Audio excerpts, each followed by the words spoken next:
Hi Vivian, good to see you again. Yeah. I've been in finance now for sort of over 30 years, and what I'm doing at the moment is I work on a lot of joint venture agreements to do with property development in the UK, where investors.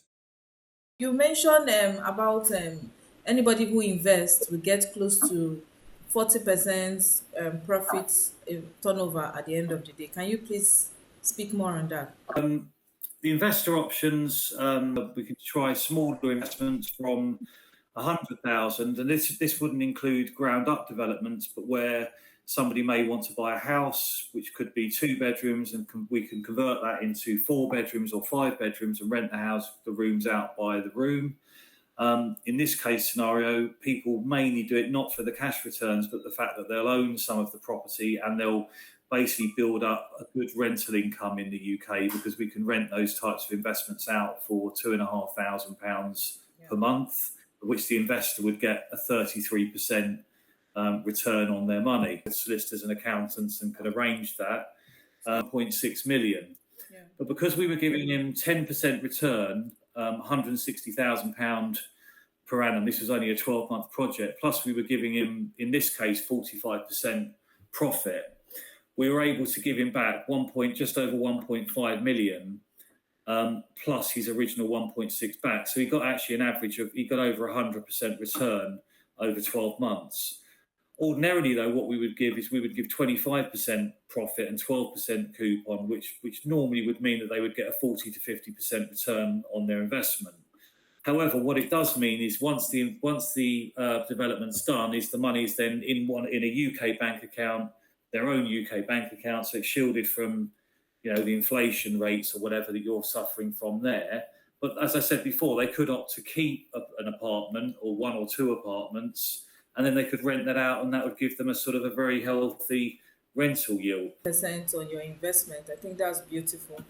So I would like You to are. also, yeah, I would like to also ask for, so far we're talking of those that want to invest on a large scale. But what's the minimum somebody can invest on a small scale? Because I know a lot of people, real estate that's the beauty of it. Wherever you are, you can invest and still make returns on your investment. And I know there are lots of people Absolutely. who have already invested in Nigeria that wouldn't even mind investing abroad in the UK. So what's the minimum Yeah. amount somebody can, key into any project in the UK? Okay.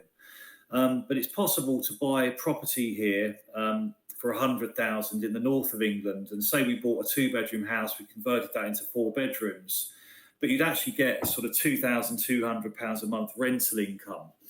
So if somebody invested £100,000, which is the minimum investment, what we'd be able to do is we'd be able to give them a 30% share in one of those properties. So they would be on the land registry that they owned 30% of the property, but then we would give them 30% of the income on an ongoing basis, and that could be transferred to their children and their children's children later on.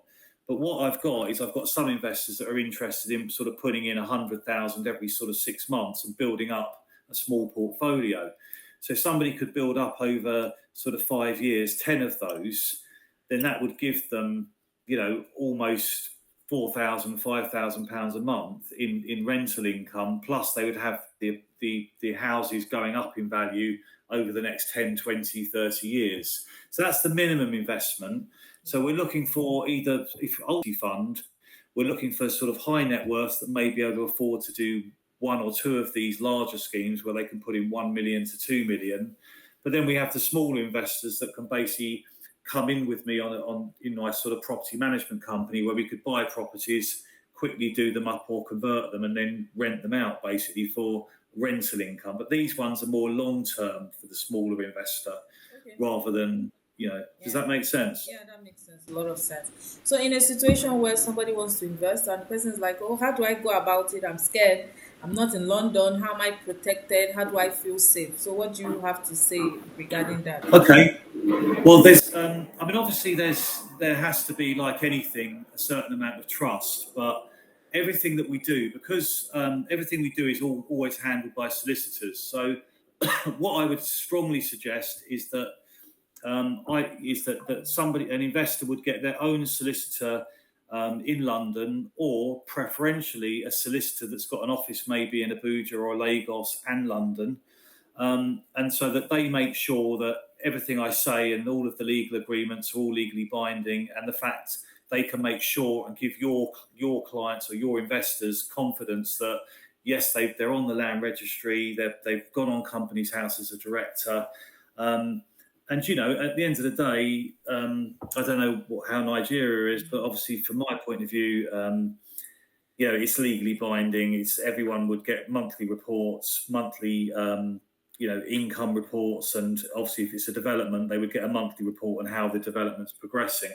But what I would urge is that somebody may want to sort of put their foot in the water, so to speak, maybe do a small project with me first of all, gain the confidence on how that process works, and take it in place. Yeah, and you also mentioned previously, like most of this project, once it comes in within a month, sometimes 2 months, is all gone. So, can you please tell us more about that? So obviously, you would appreciate this more than most because obviously you're a real estate agent. So, as you can imagine, the deals that I get, we're talking normally where the investor's putting in 10%, I'm financing and then I'm financing 90% of the project. But some of the projects that I deal with, the profits range from 1 million to sort of 5 million, and those types of deals are not going to be around forever. But what I'm looking for is I'm looking for to get together one, two, or a group of investors together that when I get these projects, the main problem is that they'll come on the market, I'll get them, and then basically they go very quickly. So that's what I mean. I'm looking for somebody that understands property, that likes property, more importantly, wants property in the UK because it can give a good yield, good return on investment, or because they want to own property because ordinarily that they probably won't want the profit or the money back, or they may want some of their money back. When my kids come over, I want to rent them out, or they want to go university here, or whatever the case may be. And yeah, and you like you said earlier on, there are payment options, right? One could take up because over here, you could get like an organization with staffs that we want to key into it. You can get as much.